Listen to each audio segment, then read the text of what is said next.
আমি তোমার বাবার বয়সী, আমাকে একটু বাঁচাও, চিটিং বাটপারি সব ধরা পড়ে গেছে, অতএব তুমি ছাড়া আমার আর কোনো উপায়। আপনারা ইতিমধ্যে লক্ষ্য করেছেন যে এই অবৈধ ইউনূস সরকার যখন পায়ের তলা তার মাটি নাই, সে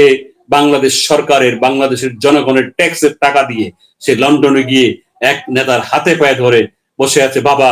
তুমি আমার ছেলের বয়সী, আমি তোমার বাবার বয়সী, আমাকে একটু বাঁচাও, আমার যত ছলচাতুরি, যত মিথ্যাচার, যত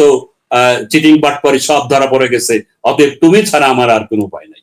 আপনারা জানেন যে বাংলাদেশ যেই নেতার কাছে উনি গিয়েছেন, সেই দলটি একটি ঠিক এরকম অবৈধভাবে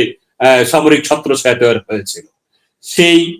তৈরি হয়েছিল এবং তৈরি হওয়ার পর 1971 সালের মহান মুক্তিযুদ্ধের বিরোধী যে শক্তি, তাদেরকে একত্রিত করে বাংলাদেশ আওয়ামী লীগের বিরুদ্ধে তারা একটি সংগঠন দাঁড় করিয়েছে। ঠিক এখনো তাই বাংলাদেশ আওয়ামী লীগকে তারা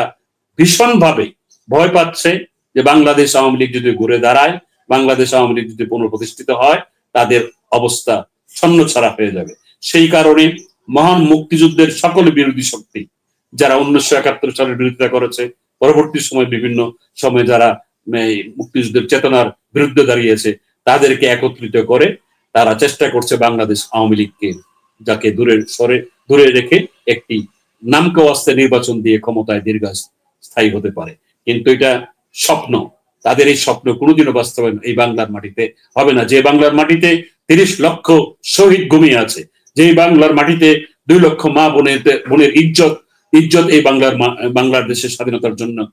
ইজ্জত গিয়েছে, যে বাংলার মাটিতে লাল রক্ত টকবক করে এখনো বহমান, সেই বাংলায়, যে বাংলায় বঙ্গবন্ধুর রক্ত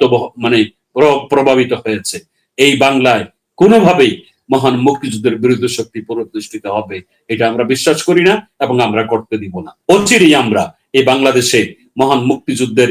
সকল পরাজিত শক্তিকে এবং মুক্তিযুদ্ধের পক্ষের সকল শক্তি, মুক্তিযুদ্ধের চেতনায় বিশ্বাসী সকল শক্তি এবং মানবিক গুণাবলীর সকল মানুষকে নিয়ে এই 18 কোটি মানুষের রক্ষা করার জন্য এই অপশক্তির বিরুদ্ধে আমরা রুখে দাঁড়াবো এবং তাদেরকে বিতাড়িত করবো।